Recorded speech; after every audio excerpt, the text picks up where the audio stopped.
Assalamualaikum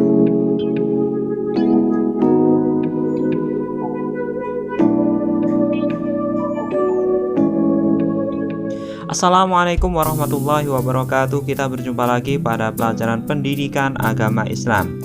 Materi kita kali ini adalah memahami isi kandungan Quran Surat Al-Ma'idah ayat 2-3 dan Quran Surat Al-Hujurat ayat 12-13. Materi ini sudah ada pada buku panduan siswa halaman 4-5. Quran Surat Al-Ma'idah ayat 2. Bismillahirrahmanirrahim. Wa ta'awanu 'alal birri wat taqwa wa la ta'awanu 'alal itsmi wal 'udwan.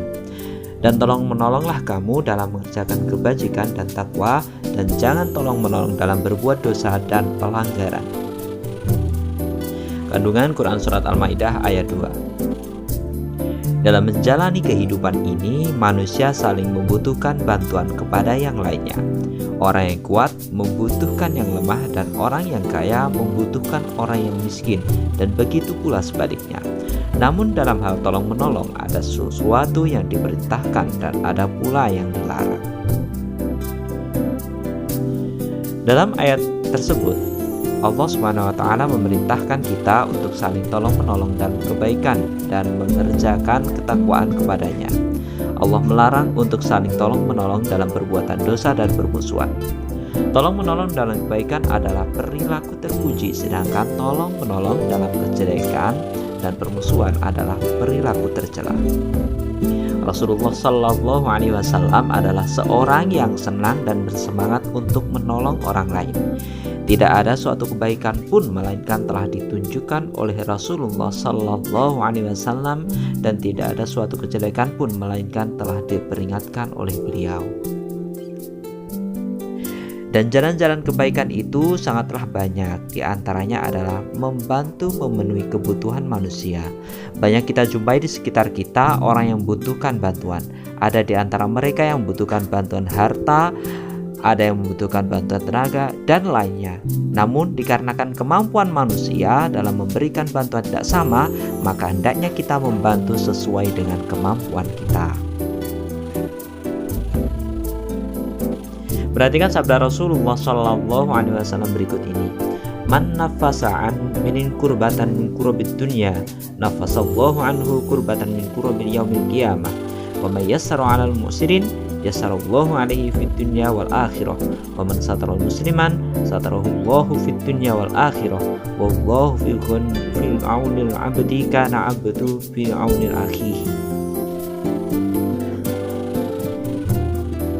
Artinya, barang siapa yang melapangkan kesusahan dunia dari seorang mukmin, maka Allah melapangkan darinya satu kesusahan di hari kiamat. Barang siapa memudahkan urusan orang yang kesulitan dalam masalah hutang, maka Allah memudahkan baginya dari kesulitan di dunia dan akhirat. Barang siapa menutupi aib seorang muslim, maka Allah akan menutup aibnya di dunia dan akhirat.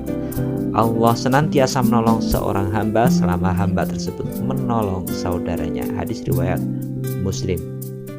Jadi dari hadis ini kita ketahui bahwa seseorang itu ketika berbuat baik kepada orang lain, maka Allah akan berbuat baik kepadanya juga.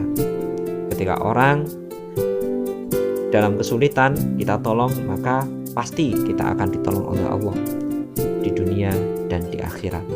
Hal ini tercantum dalam hadis riwayat Muslim. Quran Surat Al-Ma'idah ayat 3. Al-yawma ya'isal ladina kafaru min dinikum fala tahsyawhum wasyawni. Pada hari ini orang-orang kafir telah putus asa untuk mengalahkan agamamu. Sebab itu janganlah kamu takut kepada mereka, dan takutlah kepadaku. Al-yawma akmaltu lakum dinakum wa atmamtu 'alaikum ni'mati wa raditu lakumul Islam madina. Pada hari ini telah kusempurnakan untuk kamu agamamu, dan telah kucukupkan padamu nikmatku, dan telah kuridhoi Islam itu jadi agama bagimu. Kandungan Quran Surat Al-Ma'idah ayat 3. Pada ayat ini Allah Subhanahu wa taala menjelaskan bahwa orang-orang kafir yang dahulu memusuhi dan memerangi kaum muslimin telah berputus asa.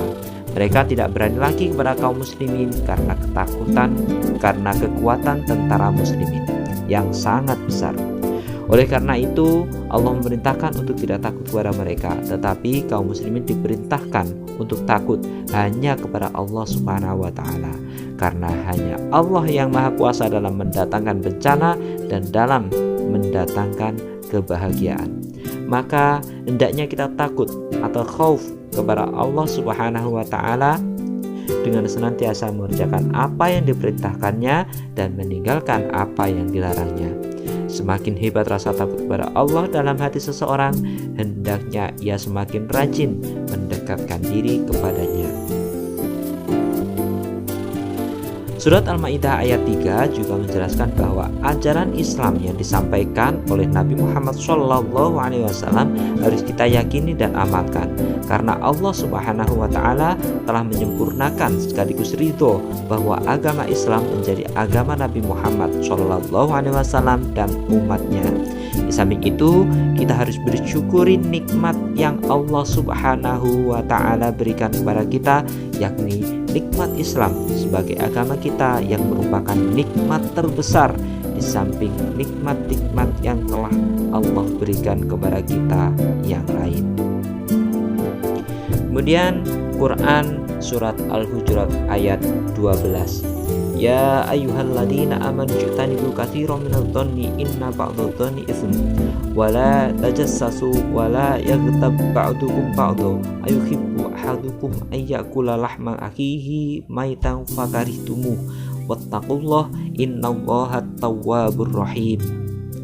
Hai orang-orang yang beriman, jauhilah kebanyakan prasangka atau kecurigaan, karena sebagian dari prasangka itu dosa, dan janganlah mencari-cari keburukan orang dan janganlah menggunjingkan satu sama lain.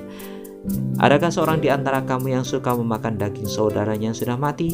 Maka tentulah kamu merasa jijik kepadanya, dan bertakwalah kepada Allah, sesungguhnya Allah Maha Penerima Taubat lagi Maha Penyayang. Pada surat Al-Hujurat ayat 12 ini, Allah Subhanahu wa taala mengingatkan kita untuk tidak berprasangka buruk atau mencari-cari kesalahan orang lain. Allah juga melarang perbuatan menggunjing, karena semua perbuatan itu termasuk dosa besar. Allah Subhanahu wa taala menyamakan orang yang suka menggunjing orang lain seperti orang yang suka memakan daging saudaranya yang sudah mati. Tentu kita merasa jijik, bukan? Oleh sebab itu, taatilah perintah Allah dan jauhi larangannya, termasuk menggunjing atau menceritakan kejelekan orang lain. Jika kita telah berbuat salah dan dosa karena telah melanggar larangan Allah Subhanahu wa taala, segeralah bertaubat dan bertakwa kepada Allah Subhanahu wa taala. Rasulullah SAW telah bersabda, ketika aku dinaikkan ke langit, aku melewati suatu kaum yang memiliki kuku-kuku dari tembaga. Mereka melukai, mencakar wajah-wajah mereka dan dada-dada mereka. Maka aku bertanya, siapakah mereka ya Jibril? Jibril berkata, mereka adalah orang-orang yang memakan daging-daging manusia dan mereka mencela kehormatan-kehormatan manusia. Hadis riwayat Ahmad dan Abu Dawud.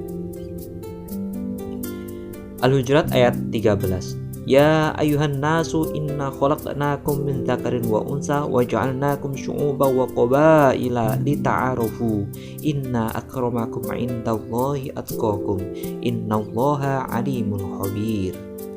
Hai manusia, sesungguhnya kami menciptakan kamu dari seorang laki-laki dan seorang perempuan, dan menjadikan kamu berbangsa-bangsa dan bersuku-suku supaya kamu saling kenal mengenal. Sesungguhnya orang yang paling mulia di antara kamu di sisi Allah ialah orang yang paling takwa di antara kamu. Sesungguhnya Allah Maha mengetahui lagi Maha mengenal. Dalam ayat ini dijelaskan bahwa Allah SWT menciptakan manusia terdiri dari laki-laki dan perempuan. Manusia itu suka berkumpul dan berkelompok sehingga mereka membentuk suatu suku atau bangsa. Ketika kita berkelompok, diharapkan jika kita belum mengenal teman-teman dalam kelompok, kita harus saling mengenal satu sama lainnya. Dan saling mengenal, kita akan memahami sifat masing-masing. Dengan saling mengenal sesama teman, kita akan terhindar dari salah paham atau prasangka buruk yang dilarang dalam Islam. Dan demikian, tidak ada di antara kita yang menganggap diri kita paling benar atau paling baik. Allah Subhanahu wa Ta'ala sudah mengingatkan bahwa sesungguhnya yang paling mulia dan yang paling baik di antara kita ialah orang yang paling bertakwa kepada Allah Subhanahu wa Ta'ala. Terima kasih, sampai jumpa. Wassalamualaikum warahmatullahi wabarakatuh.